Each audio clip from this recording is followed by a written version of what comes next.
राजस्थान में पिछले 8 दिन से लगातार कैब चालक हड़ताल पर बैठे हुए हैं। ओला और उबर जैसी विदेशी कंपनियों का बहिष्कार करते हुए दिखाई दे रहे हैं। कैब चालकों ने बताया कि उनका एक प्रतिनिधिमंडल सीएम से वार्ता कर रहा है। मांगे नहीं माने जाने पर ओला उबर जैसी कंपनियों का बहिष्कार करने की बात कही जा रही है।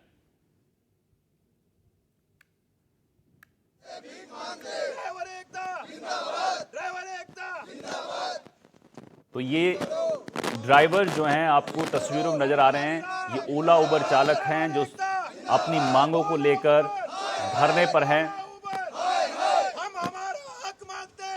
अब उनका प्रतिनिधिमंडल जो है पिछले 8 दिन से लगातार कैब चालक हैं वो धरने पर बैठे हुए हैं और जो ऑनलाइन जो कंपनियां होती हैं उनका बहिष्कार किया हुआ है। उनका ये कहना है कि अगर इन कंपनियों की मनमानी ख़त्म नहीं की जाती है तो हम अनिश्चितकालीन धरने पर बैठेंगे और इसी को लेकर हम बातचीत करेंगे उन कैब चालकों से। उनका क्या कहना है, किस तरीके की, क्योंकि पिछले 8 दिन से लगातार धरने पर बैठे हुए हैं, उनको क्या कुछ दिक्कत आ रही है, चाहे फाइनेंशियली हो या फिर अन्य चीज़ों की दिक्कतें हो। इन तमाम सवालों के जवाब हैं इन कैब चालकों से लेंगे। सबसे पहले तो बाबूजी आपका नाम जानना चाहूँगा। मेरा नाम सागरमल शर्मा। सागरमल जी, अभी 8वां दिन चल रहा है, आप कैब नहीं चला रहे हैं।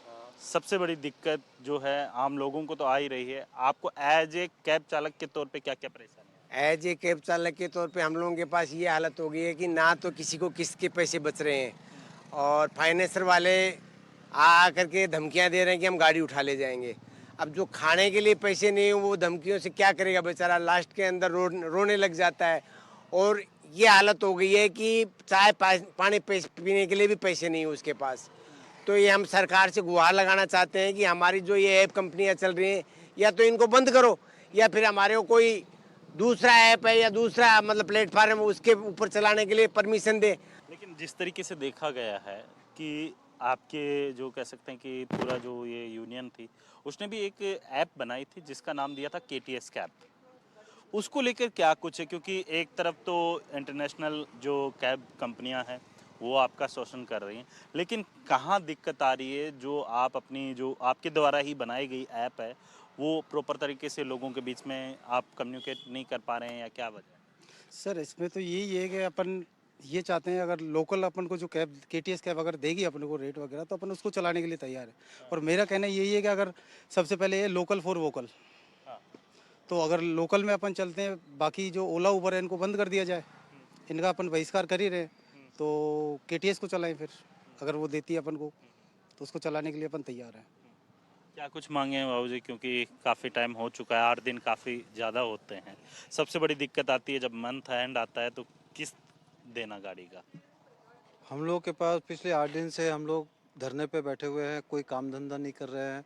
हमारे जेब में पैसे नहीं है, अकाउंट में पैसे नहीं है। आपको मैं दिखा देना चाहता हूँ कि मेरे अकाउंट में 8 रुपये 99 पैसा बचा हुआ है। अब आप बताओ मुझे, इस 8 रुपये 99 पैसे से मैं घर का किराया दूँ, गाड़ी के किस्त दूँ, खाने का पैसा रखूँ, या अपने बीवी बच्चों के इलाज के पैसे दूँ? कैसे दे सकता हूँ मैं? क्योंकि इन्होंने कहा कि सबसे ज़्यादा जो प्राइवेट गाड़ियां हैं लाइक ओला उबर के अंदर आप देखेंगे कि बाइक चलती है। कई बार ऐसा देखा जाता है कि जो पर्सनल कार होती हैं वो भी ओला उबर में चलती हैं। बिल्कुल सर, ये कार चाहे बाइक हो, चाहे प्राइवेट कार हो या बाइक हो, ये बिल्कुल धड़ल्ले से चल रहे हैं। जैसा कि हमने अभी आरटीओ ने अभियान चलाया था, कई प्राइवेट बाइकों को सीज किया था।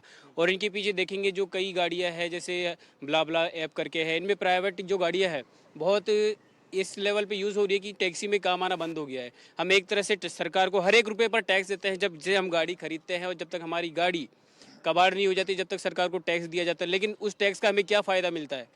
आम तौर पे कोई भी अगर सैलरी वाला बंदा है तो उसको हर सैलरी पे टैक्स देना होता है, लेकिन हमारी जेब में पैसा आने से पहले हमारा टैक्स काट लिया जाता है 5%। और सरकार को जब हम इतना टैक्स दे रहे हैं तो सरकार हमारे लिए कर क्या रही है? कुछ भी नहीं। मांगे क्या है, क्योंकि धरना तो 8 दिन से चल रहा है। आप लोगों की क्या मांग है और कहाँ पे बात अटकी हुई? हमारी मांग देखिए 4 मांगे हैं अभी तक फिलहाल, और वो चारों मांगे जायज़ है। कोई भी सरकार इसके लिए मना नहीं कर सकती, कोई भी ये नहीं कह सकती ये मांगे आपकी गलत है। हमारी मांग ये है, जितने भी ये ऐप बेस्ड कंपनियां हैं इन सब का लोकल जयपुर में ऑफिस होना चाहिए, जहाँ पे हम किसी भी हमारे ड्राइवरों को किसी भी तरह की अगर प्रॉब्लम आती है तो वहाँ जाके उस चीज़ को बात करके उसका सोल्यूशन निकाला जा सके। और दूसरी, ये जो प्राइवेट बाइकें हैं, कार हैं, इनका कॉमर्शियल यूज़ बिल्कुल तरह से बंद होना चाहिए। तीसरी मांग ये है ड्राइवर आयोग का गठन। ये एक लंबा प्रोसेस है, मानते हैं इस चीज़ को, इसमें टाइम लग सकता है, लेकिन ये भी हमारी एक मांग है, इस पर चर्चा होनी चाहिए, इस पर काम होना चाहिए। बाबूजी कितने टाइम से आप सर मेरे को 15 साल के करीब 15 साल हो गए। काफ़ी कुछ उतार चढ़ाव देखे, वो 10 साल से मैं ओला उबर के साथ में भी चल रहा हूँ। क्या कुछ उतार चढ़ाव देखा? उतार चढ़ाव यही देखा है, जो पहले 250 रुपये के अंदर फ्यूल के अंदर 2,500 रुपये कमाते थे, आज 2,500 के फ्यूल के अंदर 250 रुपये कमा रहे हैं। स्थिति ये है, ड्राइवरों की स्थिति ये है कि ये आत्महत्या करने के लिए मजबूर है। और ये गवर्नमेंट से रिक्वेस्ट है मेरी, सीएम साहब से रिक्वेस्ट है कि इनकी आरटीओ के तहत जो रेट लिस्ट है वो लागू की जाए। पहला काम तो ये, और कोई डिमांड नहीं है ड्राइवरों की। ड्राइवरों को पैसा पूरा मिलना चाहिए। जितनी भी मान लो कितनी भी वो ऐप बेस्ड कंपनियां हैं, सारी सेम किराया नहीं है। एक तो इनका कोई 5 रुपये में चलवा रहा है, कोई 6 रुपये में चल रहा है, कोई 10 रुपये में चलवा रहा है। ये कौन सा सिस्टम है? ये तमाम जो कैब ड्राइवर्स हैं वो पिछले 8 दिन से धरने पर बैठे हुए हैं। और वहीं दूसरी तरफ अगर बात की जाए, इनके एक जनप्रतिनिधि हैं, उन्होंने मुख्यमंत्री भजनलाल शर्मा और तमाम जो प्रशासनिक अधिकारी हैं उनसे मुलाकात की है।